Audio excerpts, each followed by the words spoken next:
Hi everyone, Tanya Hertz here. I'm going to show you how to complete the M.A.P.S assignment. And the M.A.P.S assignment, the reason that this exists is so that you can decide which market to target first. All the potential users or buyers for your product or service, you want to know which one to go after first. And this helps you. I've been working on this system forever and modifying it. And I have a system, I believe it works very well. I like it. It's an effective way to get to that initial target market. And it's not exact, but it's a lot more exact than just guessing. Okay, this gives you some validation for your rationale for targeting a different market. So no, we need to go here. We'll start by you go into your assignment, and it looks like this. Identifying early adopters using M.A.P.S. Click on the instructions. We'll go ahead and pull those up. The instructions look like this, and blah. Then you're going to want to download and complete the Excel sheet or the Google sheet. I downloaded the Excel sheet. I like that better than Google Sheets. So this is the Excel file. You see the two tabs at the bottom. One says sample M.A.P.S table, complete. One just says M.A.P.S. Once you either download or copy that file, you need to fill this in with data from your own idea. So you grab that idea, you've finished the bug report, you did the napkin. Now you take that idea, and this is the variable or the idea that you're going to run with, and research a little bit more. And so you have it opened up. Oh, and you'll be putting your answers on the second tab right there. The second tab. You'll be listing your shared variables up here. Oh, no, this is not it. Shared variables up here. Where is it? Yeah, right there. Shared variables right there. All potential customer segments include people who wear uncomfortable shoes. So what we mean by that is, as we're thinking of different people who could potentially use our product, we think, well, is there anything that all of them have in common? Well, for our idea, again, the idea that we came up with to use for this as a sample was shoes that are uncomfortable. We could make these inserts, soles that go inside of them, and then they could help people who are walking. They feel cushiony, they support the shoes while we're wearing the shoes. Plus, we can, when it gets just too uncomfortable, totally take the shoes off, and the insoles double as slippers. And so you could just wear them around as slippers. I actually got the idea because I used to live downtown, and I saw these always girls walking around at the end of the night carrying their shoes. And some of them would be wearing little ballet slippers or some flip-flops, or some of them would be walking around barefooted, which was just so gross. So that was the solution that we came to that problem. Okay, so we put the shared variable at the top. All potential or all people would have to be wearing uncomfortable shoes. And then we think of anybody else who could maybe use this, and we list those out. So women who wear cheap shoes, because cheap shoes are very uncomfortable. Young people who are dancing at night, professional dancers like on point, elderly with chronic conditions, people with weight issues. That weight is going to put extra pressure on your feet, your back, your knees, and your joints.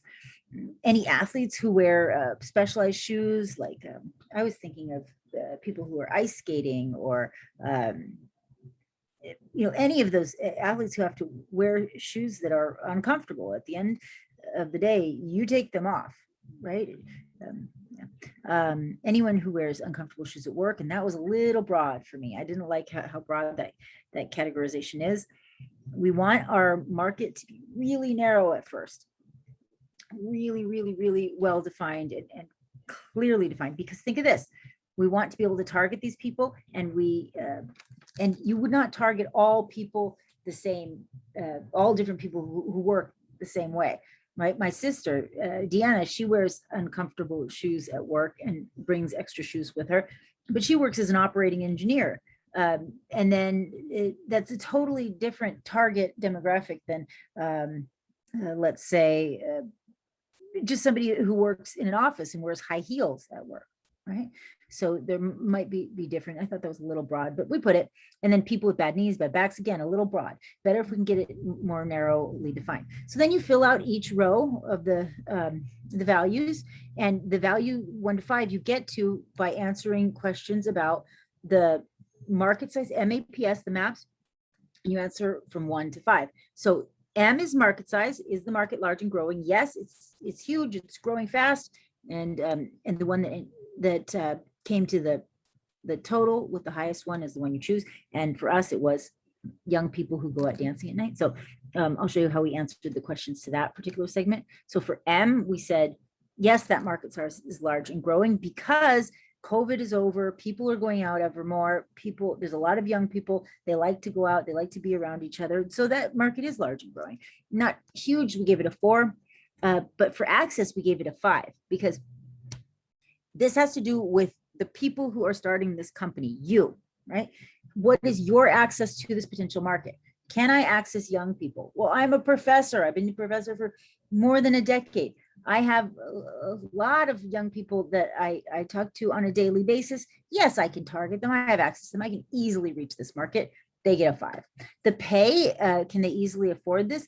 That was the lowest score for all of these. I actually only gave it a 3 just because the economy is so bad right now. So people are less likely to buy something that is not a necessity. However, it's also kind of a little luxury. And so I gave it a 3. It probably could be a 4. And it's also not very expensive. So, and then the final question is, how significant is this in the lives of that customer segment, right? How big of a problem is this? Well, that's a pretty big problem. It's a real pain point for people. It actually causes pain, right? Wearing uncomfortable shoes causes pain. And so that's a 5. You can do that for each of the different categories that you've brainstormed, and whichever segment gives you the highest number, that's your first early adopters. But does that mean that all these other people are not going to buy your product? Yes or no? Has the teacher in me?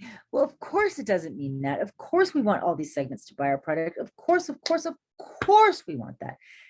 But that doesn't mean we're going to target all of them at the same time. That's a surefire recipe for disaster. The best way is to keep it narrow, that focus, and each of these we target separately. Maybe the next market that we target would be, what's the next highest one? Oh, number 15. There's a couple 15s. Maybe we next would target elderly people with joint issues, or we might target some of those people who are wearing the uncomfortable shoes at work. And maybe we could further even break down that market even more and choose one type of work. Or maybe we're going to go after the cheap shoe wearers, people who are wearing cute shoes, but cheap shoes, ugh, those hurt your feet. Right? All right. So we, like I said, we add them all up. We get to the total in the total column, and we add them from left to right, the M, the A, the P, and the S for each of the different segments. And maybe you have 3, maybe you have 10 of these. And then you get that highest one is our early adopters. So when somebody says, who are your early adopters? We can say with confidence, our early adopters are young people, and we could even further differentiate young women who go out dancing at night and wear uncomfortable shoes. That's our initial early adopters. And here's why, and this is why. All right, hope that was helpful. We will talk with you soon. Keep being entrepreneurial. Take care, everyone.